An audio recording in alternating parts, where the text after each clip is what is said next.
महाजनपद, महाजनपद,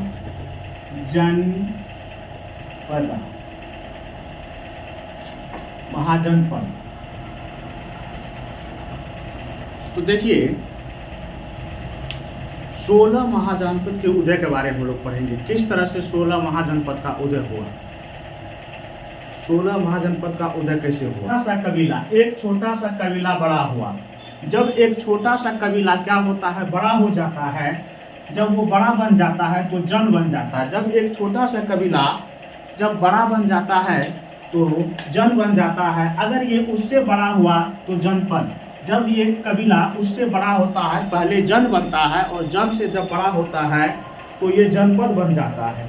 जन से बड़ा होता है तो ये जनपद बन जाता है। और अगर उससे बड़ा होता है और जनपद से जब बड़ा होता है तो ये महाजनपद कहलाता है। अगर कबीला जनपद से बड़ा हो जाता है तो महाजनपद कहलाता है।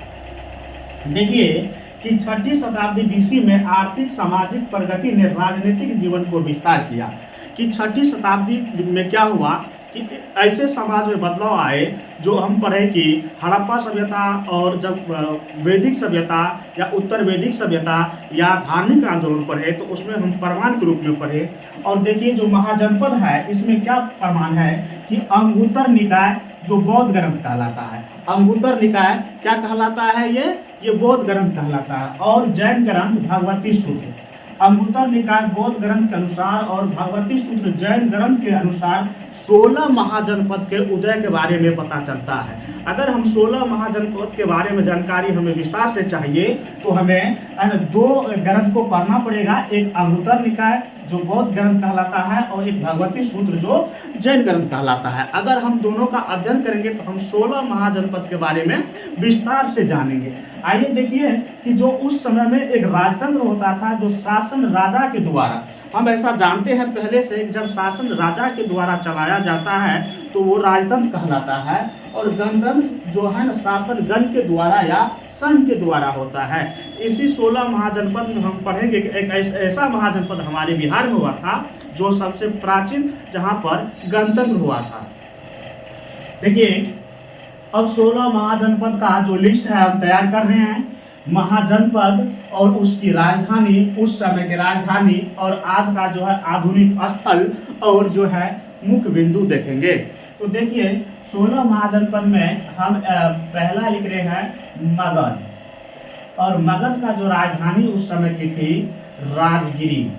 मगध की राजधानी राजगिरी थी। और आधुनिक स्थल जो आज का आधुनिक स्थल है जो पहले मगध में पड़ता था वह आज का पटना और गया का क्षेत्र आता है। और मुख्य बिंदु इसका क्या निकलेगा, ये सबसे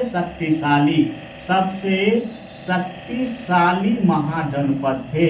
मगध सबसे शक्तिशाली महाजनपद के रूप में जाने जाते थे। मगध सबसे शक्तिशाली महाजनपद के रूप में जाने जाते थे। महाजनपद में मगध है जिनकी राजधानी उस समय राजगिरी पड़ती थी और आधुनिक स्थल पटना और गया पड़ता है। और जो मुख्य बिंदु है ये सबसे शक्तिशाली थी। और मगध जो है 80,000 गाँव को मिला करके 80,000 गाँव को मिला करके ये बना था। मगध 80,000 गाँव को मिला करके बना था, इसलिए ये सबसे शक्तिशाली महाजनपद के क्रम में ये आता है।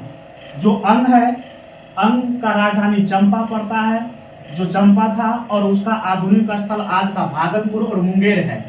और इसका आधुनिक स्थल जो है भागलपुर और मुंगेर है। वज्जी जो है उनका जो है राजधानी वैशाली पड़ता था और आज का जो है तिरहुत क्षेत्र है। तो तिरहुत क्षेत्र में आता है मिथिला क्षेत्र, एक आ जाएगा बिहार का दरभंगा और मुजफ्फरपुर आ जाएगा दरभंगा। और ये प्रथम यहाँ पर गणतंत्र का प्रमाण मिला है यहाँ पर। और जो प्रथम गणतंत्र था यहाँ पर तो ये यहाँ पर 8 जनपद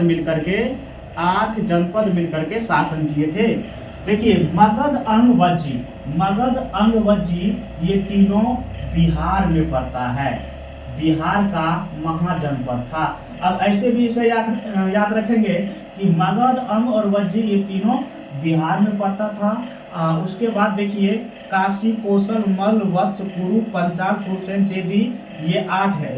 ये 8 महाजनपद यूपी में पड़ता था। कहाँ? यूपी में। अब देखिए काशी, काशी का राजधानी वाराणसी थी और आधुनिक स्थल जो इसका वाराणसी ही पड़ता है। कौशल, कौशल का श्रावस्ती या साकेत राजधानी पड़ती थी और इनका जो है ना क्या कहते हैं, इनका आधुनिक जगह है फैजाबाद है। और मल, कुशीनगर, देवरिया, एरिया है देवरिया, आज का एरिया देवरिया। मल का जो है राजधानी कुशीनगर और आधुनिक स्थल जो है इसका देवरिया पड़ता है। और ये देवरिया जो है यहाँ की गणतंत्र का प्रमाण मिला है और बुद्ध का महापरिनिर्वाण इसी कुशीनगर में हुआ था। बुद्ध का महापरिनिर्वाण इसी कुशीनगर में हुआ था। उसके बाद देखिए वत्स का कौशाम्बी राजधानी और प्रयागराज। उसके बाद आज का स्थल प्रयागराज है।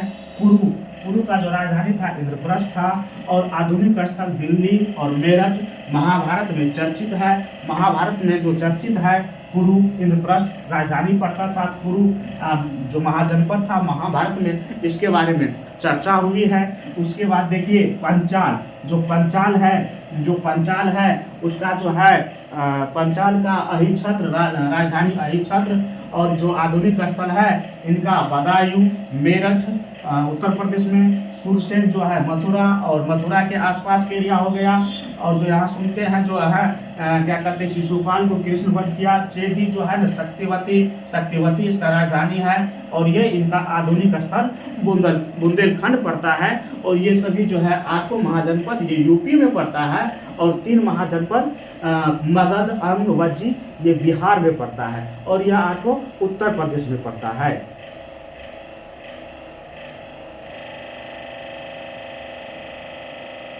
अब देखिए अवंती महाजनपद एमपी में पड़ता है। ये एक एमपी में पड़ता है और इसकी जो राजधानी थी उज्जैनी, महिष्मती इसकी राजधानी थी उज्जैनी। और आधुनिक स्थल है मालवा का क्षेत्र। आधुनिक स्थल इसका है मालवा का क्षेत्र। मत्स्य राजस्थान का महाजनपद, मत्स्य जो राजस्थान का है विराटनगर। और आधुनिक स्थल जयपुर है। आधुनिक स्थल इसका कहाँ है? जयपुर, और जयपुर पड़ता है राजस्थान में। उसके बाद देखिए असमक आंध्र प्रदेश का है। पोतन राजधानी थी पोतन या पोटली। और आधुनिक स्थल जो है इसका गोदावरी घाटी पड़ता है। आधुनिक स्थल इसका गोदावरी घाटी पड़ता है। और देखिए कम्बोज का जो है राजधानी जो है राजपुर या हाटक। और ये इसका जो आधुनिक स्थल कश्मीर में पड़ता है। एक है गंधार जो पाकिस्तान का एरिया है और इसका राजधानी तक्षशिला है। और इसका जो आधुनिक स्थल है पाकिस्तान का पेशावर तथा रावलपिंडी पड़ता है। अब वीडियो के अंत तक बने रहने के लिए आप सबों को दिल से धन्यवाद। अब अगले वीडियो में फिर मिलते हैं जिसमें हम हर्यक वंश लेकर के आएंगे। हर्यक वंश का जो पहला महाजनपद है मगध जनपद, सबसे शक्तिशाली जनपद, और उसकी शुरुआत करेंगे हर्यक वंश से और बिंबिसार को हम डिटेल्स में पढ़ाने का कोशिश करेंगे।